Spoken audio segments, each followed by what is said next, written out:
আসসালামু আলাইকুম রহমতুল্লাহি ওবরকাতুহু। সম্মানিত দর্শক, আজকের এই ভিডিওটি মূলত আওয়ামী লীগের সহজ সরল যারা নেতাকর্মী রয়েছেন তাদের জন্য,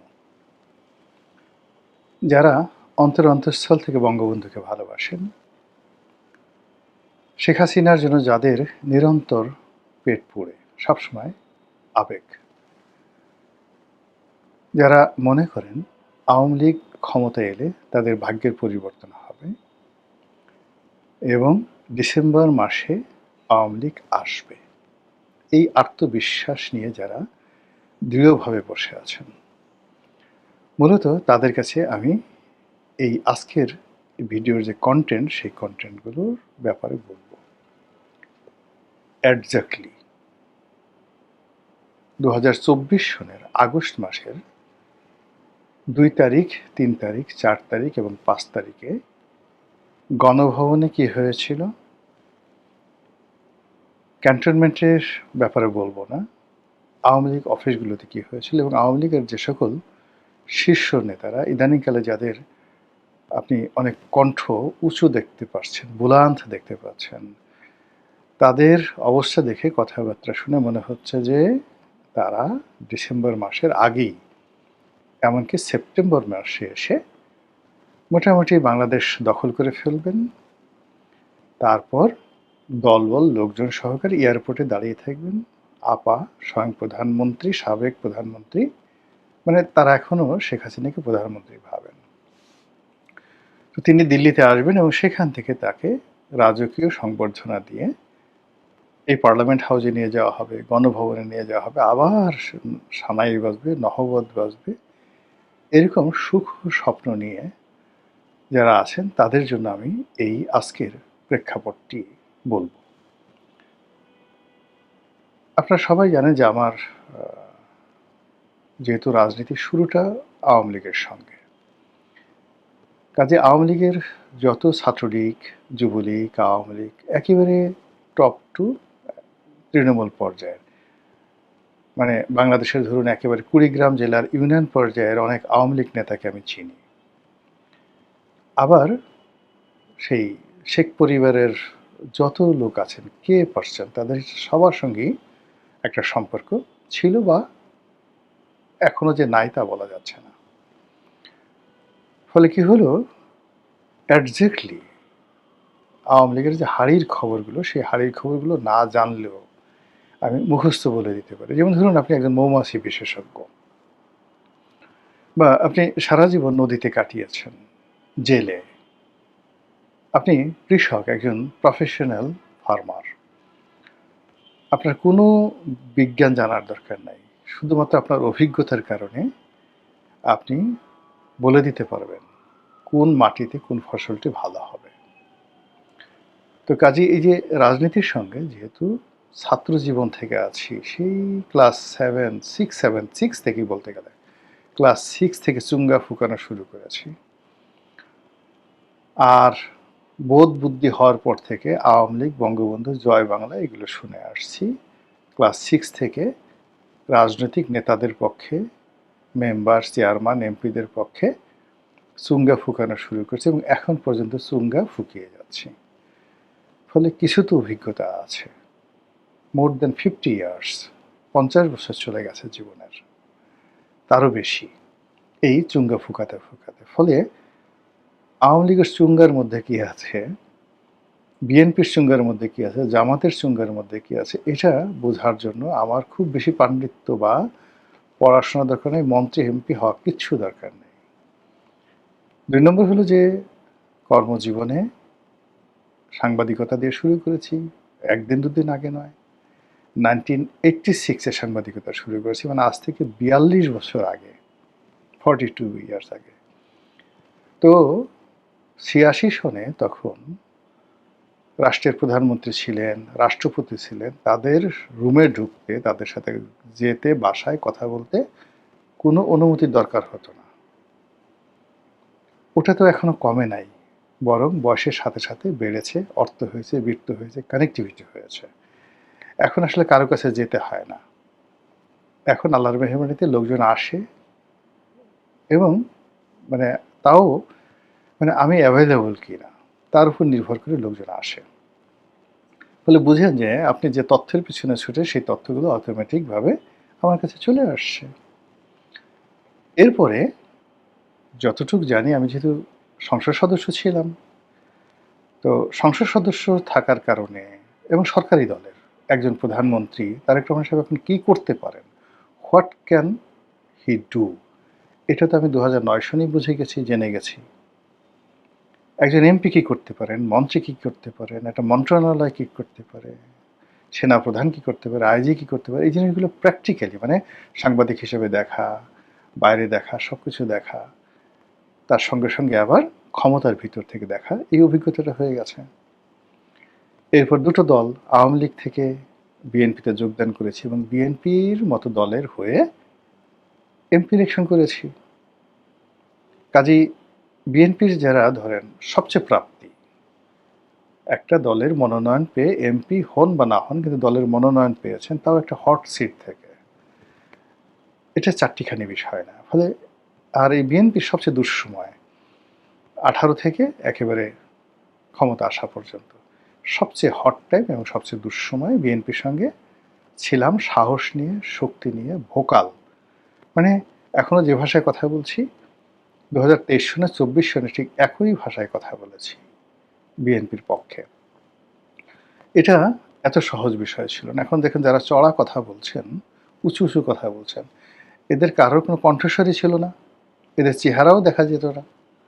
এরা বড় জোরে, যে এখন আওয়ামী লীগের লোকজন যেভাবে টেলিগ্রামে নিজেদের মধ্যে যোগাযোগ করে, এরা বড় জোর নিজেদের মধ্যে এভাবে স্কাইপে বা টেলিগ্রামে যোগাযোগ করত, আর সন্ধ্যার পরে ছাড়া কোথাও বেরোতে হতো না। ঠিক সেই সময়টাতে ঢাকা শহরে দাপিয়ে বেড়াচ্ছি। আবার এখন ধরুন আলহামদুলিল্লাহ সব জায়গাতে ঘুরে বেড়াচ্ছি।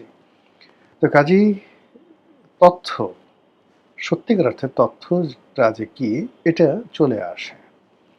আর সেই তথ্যগুলো আমি আপনাদেরকে বলতে চাই এই কারণে যেন আপনারা বিভ্রান্ত না হন। মানুষ যখন অতিরিক্ত কল্পনা করে, স্বপ্ন বাসর তৈরি করে, পৃথিবীর মানুষ রেখে পরীর সাথে প্রেম করতে চায়, মানুষকে বাদ দিয়ে জিনের বন্ধু হতে চায়, দুনিয়া বাদ দিয়ে সারাক্ষণ জান্নাতের হুরপুরি স্বপ্ন দেখে, এ সকল মানুষ শেষ হয়ে যায়। আওয়ামী লীগ করেন, দল করেন, দলের নেতাদের প্রতি আনুগত্য দেখান, ইউনাইটেড থাকেন, একটা রাজনীতি প্রতিষ্ঠা করেন, এটা খুবই ভালো। যে দলই করে না, কিন্তু আপনি বুঝুন, জানুন আপনি কি করছেন, কাদের দাবিদারি করছেন। কোনো নেতিবাচক কথা বলবো না। আপনি ধরেন এখন আপনি স্বপ্ন দেখছেন আওয়ামী লীগ নেতারা প্লেনে করে, তারপরে সদল বলে মিছিল করে করে লন্ডন, আমেরিকা, কলকাতা থেকে বাংলাদেশে চলে আসবে, ঘোড়ায় চড়ে, উটে চড়ে। আগে যেভাবে দিগ্বিজয়ী সেনাপতিরা রাজ্য দখল করতে যেতেন, কোন একটা সাম্রাজ্য দখল করতে যেতেন, ঠিক সেইভাবে আওয়ামী লীগের প্রবাসী নেতারা আসবেন। তো যারা আসবেন, তাদের আসার শক্তি থাকতে হবে, সাহস থাকতে হবে, আর্মস থাকতে হবে, অ্যামুনিশন থাকতে হবে, সৈন্যবাহিনী থাকতে হবে, যখন সব মিলিয়ে সবকিছু না থাকলে তো আসা হবে না। কিন্তু যদি আপনি আশা করছেন যে এরা আসবে, তার মেরুদণ্ডটা ভাঙা, সে ভীত সন্ত্রস্ত, তার মানে আপনি একবার যদি কখনো কোনো মানুষ ভয় পেয়ে যায়, দুনিয়া উল্টে গেলেও সে আর কখনো সাহস রিগেইন করতে পারে না। সাহস এমন খুব সেন্সিটিভ একটা বিষয়, এটা শুধু বাড়তেই থাকে, বাড়তেই থাকে, বাড়তেই থাকে, সীমাহীন বাড়তে থাকে। কিন্তু কোনো একটা পরাজয় যদি হয়, আঘাতপ্রাপ্ত হয়, তাহলে ওই সাহসটা যে ধস করে পড়ে যায়, সে আর দ্বিতীয়বার দাঁড়াতে পারে না, কখনো কোনো পরাজিত শক্তি দাঁড়াতে পারে না। যেটা হয় রিপ্যাট্রিয়েট। যেমন দেখা গেল যুদ্ধের ময়দানে আপনি পশ্চাৎপসরণ করেছেন, ফিরে গেছেন, এক। যুদ্ধের ময়দানে আপনি পরাজিত হয়েছেন, কিন্তু আপনার ক্ষমতা আছে, আপনার বাহিনী আছে এবং আপনার আত্মবিশ্বাস আছে যে আপনি স্টিল ইউ ক্যান ডু, আপনি রিগেইন করতে পারবেন। তো সেক্ষেত্রে অনেক পরাজিত পক্ষ আবার বিজয়ী হয়, কিন্তু টেরিটরি থাকতে হবে। তো টেরিটরির বাইরে গেলে আপনি পারবেন না। আওয়ামী লীগের যে একটা বিরাট অংশ, সেটা তার টেরিটরির বাইরে চলে গেছে। মানে যারা নেতৃত্ব দিবে সেই নেতৃত্ব দেওয়ার একটা পর্যায়ের কোনো লোক টেরিটরির মধ্যে নেই, টেরিটরির বাইরে চলে গেছে। এবং আওয়ামী লীগ ধরেন যে কবার ফিরে এসছে, ধরেন 1981 সনে শেখ হাসিনার নেতৃত্বে ফিরে এসছে, তো শেখ হাসিনা ওয়াজ এ নিউ ব্লাড। 1981 সনে তার বয়স কত ছিল দেখেন, খুব একেবারে তরুণ ছিল। তার সঙ্গে যারা ছিলেন বাংলাদেশে সবাই প্রেসিডেন্ট জিয়াউর রহমানের সাথে সম্পর্ক ভালো ছিল। তার এজেন্ট হিসেবে তার অনুমতি নিয়ে বিভিন্নভাবে কিংস পার্টি, আওয়ামী লীগকে একটা কিংস পার্টি তৈরি করার চেষ্টা করা হয়েছিল। যখন সেটা ভূমিধস ফেল করলো, ঠিক সেই সময়টাতে শেখ হাসিনা আসলেন এবং তার সঙ্গে একেবারে তরুণ একটা নেতৃত্ব, একেবারে তরুণ নেতৃত্ব, যারা জিয়াউর রহমানের সঙ্গে লড়াই করে ফাইট করে তারা বেঁচে ছিলেন। জিয়াউর রহমান সাহেব তাদেরকে সবাইকে জেলে নিয়েছেন, মারধর করে ফাটিয়ে ফেলেছেন, কিন্তু কেউ আত্মসমর্পণ করেনি। এইরকম ডেসপারেট একটা বিরাট গ্রুপকে তিনি পেয়েছিলেন। তার সঙ্গে যারা ভারতে গিয়েছিলেন, মানে ভারতে যারা গিয়েছিলেন তারা যুদ্ধ করতে গিয়েছিলেন ভারতে, এবং ভারতে বসে তারা কয়েক বছর সেখানে সশস্ত্র যুদ্ধ করেছে সীমান্তে। এই হেমায়েতুল্লাহ আরঙ্গ বলেন, কাদের সিদ্দিকী বলেন। ফলে তারা কিন্তু এই এখনকার মনে যারা গেছেন তাদের মতো পালিয়ে যাননি। তারা ভারত সরকারের সাথে একটা নেগোসিয়েশন করে ওইভাবেই তারা সেইভাবে সেখানে ছিলেন এবং ওখানে বসে সেই কাজগুলো করতেন। এবং দিল্লিতে বলেন, ভারতে বলেন, ওই সময়টাতে আওয়ামী লীগের নেতারা তারা ডমিনেট করতেন। দিল্লির মাস্তানি একটা অংশ পুরো কলকাতার যে টপ মাস্তান, আন্ডারওয়ার্ল্ডের ডন, একটা হেমায়েতুল্লাহ আরঙ্গ সাহেব ছিলেন আর একটা জনাব কাদের সিদ্দিক সাহেব ছিলেন, এবং দুজনের মধ্যে সকাল বিকাল দ্বন্দ্ব সংঘাত হতো, এবং এদের যন্ত্রণা কলকাতার মাস্তানরা সব মানে পালিয়ে যেত। এখন সেটা কি এখন কেউ আছে বলেন তো? সেই দিন কি আরও এখন আছে? বাংলাদেশের একজন নেতা কলকাতাতে সিনা ওসি করে চলতে পারে সেরকম অবস্থা আর নেই। ফলে এই যে রিপ্যাট্রিয়েট করার জন্য মূলত নতুন ব্লাড লাগবে, নতুন শক্তি লাগবে, নতুন এনার্জি লাগবে, নতুন নেতৃত্ব লাগবে, এবং যারা এই মাটিতে, বাংলার মাটিতে টিকে আছে। এখন দেশের বাইরে থেকে হয়তো সুপ্রিম লিডার তারেক রহমান সাহেবের জায়গাতে ধরেন শেখ হাসিনা আসতে পারে, তারেক রহমান সাহেবের কন্টেম্পোরারি হিসেবে জয় আসতে পারে, পুতুল আসতে পারে, সেভাবে একজন বা দুইজন। কিন্তু পুরো একটা টিম নিয়ে এসে বাংলাদেশে যুদ্ধ করে আপনাকে আমাকে গর্তের মধ্যে থেকে বের করে রাষ্ট্র ক্ষমতা দখল করবে, এটা শুয়ের পিছন দিয়ে যদি উট ঢুকতে পারে, এটা অসম্ভব নয়, অসম্ভব একটা বিষয়। এটা বুঝতে পারবেন ওই যে 3 তারিখ, 4 তারিখ, 5 তারিখ, আপনি জানেন যে উত্তাল তখন ঢাকা, উত্তাল ঢাকা। প্রতিটা মুহূর্তে আওয়ামী লীগের যারা নেতাকর্মী রয়েছে তারা, পুলিশের, আর্মির যে তাদের কমান্ডারগুলো রয়েছেন তারা, সাংবাদিক, মানে সবার একটা সিন্ডিকেট প্রাণান্ত চেষ্টা করছে তারা লড়াই করার জন্য। কিন্তু কোনোটাতেই 3 তারিখ 4 তারিখে কখনো তাদের কোনো মানে যাকে বলা হয় হয়নি, মানে তাদের কোনো সফলতা আসেনি, আত্মবিশ্বাস আসেনি, তারা ভেঙে পড়েছিলেন। এবং এই যে শেখ হাসিনা যে হেলিকপ্টারটাতে করে গেছেন, উনি 5 তারিখে হেলিকপ্টারে গেছেন, এই হেলিকপ্টারটা 4 তারিখ সকালবেলাতে কিন্তু গণভবনের উল্টো দিকে যে বাণিজ্য মেলার যে মাঠের ওই কাছাকাছি, ওখানে কিন্তু ওটা ল্যান্ড হয়েছে। হোয়াট ডাজ ইট মিন? উনি 5 তারিখে যেটা হেলিকপ্টারটা হঠাৎ করে আসেনি, 4 তারিখে এসে ওটা ওখানে বসেছিল। তাহলে উনি যে যাবেন 4 তারিখে সেটা সিদ্ধান্ত হয়ে গেছে আর ফাইনাল হয়ে গেছে। আর এটার যে প্রস্তুতিটা 3 তারিখে হয়েছে। 3 তারিখে যদি প্রস্তুতি না হয়, সেনাবাহিনীর একটা হেলিকপ্টার এসে তাকে ওখান থেকে তুলে নেওয়ার জন্য একদিন আগে তো ওখানে থাকে না। এবং সকাল 9টার সময়, 9টা থেকে 9:30টার সময় 5 তারিখ তিনি সেখান থেকে ফ্লাই করে চলে গেলেন, এবং স্বয়ং সেনাপ্রধান ফ্লাই করে চলে গেলেন, স্বয়ং সেনাপ্রধান সেই ঘটনা জানতে পারলেন দুপুর 2টোর সময়। এবং তিনি যখন বৈঠকে ছিলেন সবার সাথে, তখন তিনি জানতে পারলেন, কিন্তু ঘটনা ঘটে গেছে 9টা থেকে 9:30টার মধ্যে। বুঝেন ব্যাপারটা কি হয়েছে সেখানে? এদিকে 4 তারিখে আপনি চিন্তা করেন, এই যে অনেক বড় বড় বীর, তারা সেই ধানমন্ডির যে 3 নম্বর না 4 নম্বর রোডে যে আওয়ামী লীগের যে অফিসটা আছে, সেই অফিসের মধ্যে সবাই ছিলেন এবং সেখানে আওয়ামী লীগ বিএনপির কোনো নেতা না, জামাতের কোনো নেতা না, ছাত্রদল যুবদলের কেউ না, শুধুমাত্র ওই পাড়া মহল্লার যাদেরকে বলা হয় টোকাই, এরকম ৩-৪০০ লোক। এই ৩-৪০০ লোক এসে আওয়ামী লীগের অফিসটা আক্রমণ করে বসলো, ঢিল মারতেছে ও মারতেছে। এই ৩-৪০০ লোককে মোকাবেলা করার জন্য আওয়ামী লীগের কোনো নেতাকর্মী সেখানে ছিল না। ছাত্রলীগ, যুবলীগ থেকে শুরু করে যাদের খুব ডেসপারেট, এরকম ২০-২৫ জন নেতা ছিলেন বাইরে, কিন্তু তারা তো এদের বিরুদ্ধে কিছু করতে পারবেন না। আর ২০-২৫ জন সিনিয়র নেতা ছিলেন অফিসের ভিতরে। এই সিনিয়র নেতারা সবাই ওই যখন আক্রমণ হলো, এক একটা বাথরুমে ৩-৪ জন করে তারা পালালো ওই অফিসের বাথরুমের মধ্যে। ধাক্কাধাক্কি বুঝেন, ৪ ঘন্টা ৫ ঘন্টা সেই বাথরুমের মধ্যে এক একটা বাথরুমে ৩-৪ জন করে দরজা লাগিয়ে পালিয়ে আছে। এই হলো তাদের সাহস। সেখান থেকে তারা বিজেপিকে ফোন করে, পুলিশকে ফোন করে, নোবডি ওয়াজ রেসপন্ডিং, কেউ আসে না। এরপর তারা ওখান থেকে প্রধানমন্ত্রীকে ফোন করে ৪ তারিখে।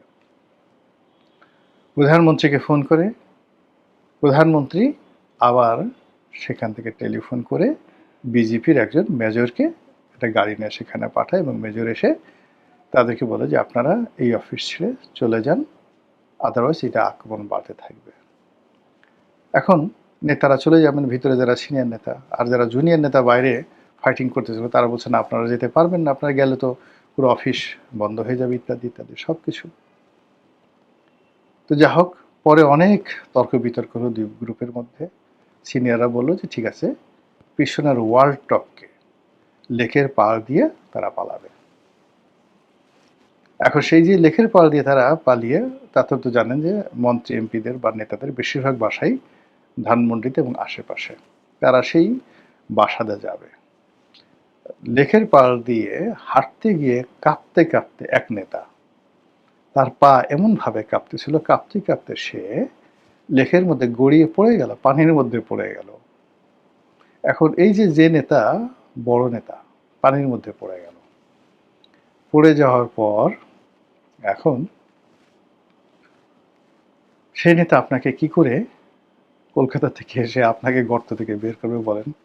যে বিজেপি দাঁড়ানো সরকার তখনও ক্ষমতায়, ৪ তারিখে লেকের পাড় দিয়ে হেঁটে যেতে পারছে না, কাঁপতে কাঁপতে সে গড়াইয়ে মাটি দিয়ে পড়ে গেছে পানির মধ্যে। পানির মধ্যে পড়ে গেছে, আমি নাম বললাম না, ছোট হয়ে যাবে, বাট যার বোঝার সে বুঝে যাবে। অন্যরা যে যার বাসার মধ্যে গেল। তারপরে সন্ধ্যার দিকে যারা সাবেক ছাত্রনেতা, লড়াকু, তারা এক বাসায় আশ্রয় নিল। আশ্রয় নিয়ে সে ৩ দিনের ক্লান্তিতে কেউ কেউ ঘুমিয়ে গেল, কেউ ঘুমাতে পারল না সারা রাত। এর মধ্যে যখন সকাল এই ৯:৩০-১০টার দিকে যখন খবর এলো হেলিকপ্টারে চলে প্রধানমন্ত্রী চলে গেছেন, তখন মানে মানুষ, ওরা যারা আছে পলাতক ছিলেন, পাগল হয়ে গেলেন, রীতিমতো ম্যাড। এক নেতা মাথায় সেই মুহূর্তের মধ্যে ব্লেড দেয়া, তারা নিজেরা নিজেদের চুল কাটলেন, মাথায় পতাকা বাঁধলেন। তারপরে ৫ তারিখ রাত্রি ৮টা, ৮:৩০টার দিকে একজন পালাই গেলেন জনগণের মধ্যে, সে চালায় যেতে পারলো, কিন্তু আরেকজন, তার ফেজ আরও পরিচিত, সে পালাতে পারলেন না। সে তখন এর মধ্যে ওই বাড়ি আক্রমণ হয়ে গেছে। তার ড্রাইভার তারা ফোন করে বললো যে ভাই আপনি কোনো মতে পালান। সে ছাদে গেল, ৪ থেকে ৫ ঘন্টা সেই ছাদের যে পানির ট্যাঙ্ক, সেই ট্যাঙ্কির মধ্যে সে লুকায় রইল। এরপর সে সেনাবাহিনীকে টেলিফোন করলো, সেনাবাহিনী তাকে সেখান থেকে রাত্রি ২:৩০-৩টার দিকে উদ্ধার করলো। তারপরে মানে অ্যাজ ইট ইজ, মরা লাশ যেভাবে পড়ে ওইভাবে মনে হয় যে এটা মরে গেছে, সে লাশ হিসাবে তাকে সেনাবাহিনীর গাড়ির ফ্লোরে রেখে, মধ্যে একটা গাড়ি, সামনে পেছনে ২টো গাড়ি, ৩টে গাড়ি দিয়ে তাকে ক্যান্টনমেন্টের মধ্যে নেওয়া হলো। এবং এই কাজ করতে মানে ধানমন্ডির একটা বাসা থেকে ক্যান্টনমেন্ট পর্যন্ত যেতে একেবারে ৪ থেকে ৫ ঘন্টার সময় লাগছে। এইরকম বহু মানুষের, বহু ঘটনা। সেই ঘটনা, তাদের যে ইতিহাস, সেই ইতিহাস আপনাদেরকে জানতে হবে। এবং এই পরিণতির পরে, এইভাবে অপমানিত হওয়ার পর, লাঞ্ছিত হওয়ার পর, কষ্ট পাওয়ার পর, মেরুদণ্ড ভেঙে যাওয়ার পর, ভয় পাওয়ার পরে আবার নতুন করে ঘুরে দাঁড়িয়েছে, ফিরে এসেছে, রাজপথ দখল করেছে, রাজনীতির মাঠে ফিরে এসেছে, এরকম উদাহরণ কটা আছে সেটা জেনে তারপরে স্বপ্ন দেখেন। মহান আল্লাহ আমাদের সবাইকে হেদায়েত দান করুন এবং হেফাজত করুন। আসসালামু আলাইকুম ওয়া রাহমাতুল্লাহি ওয়া বারাকাতুহু।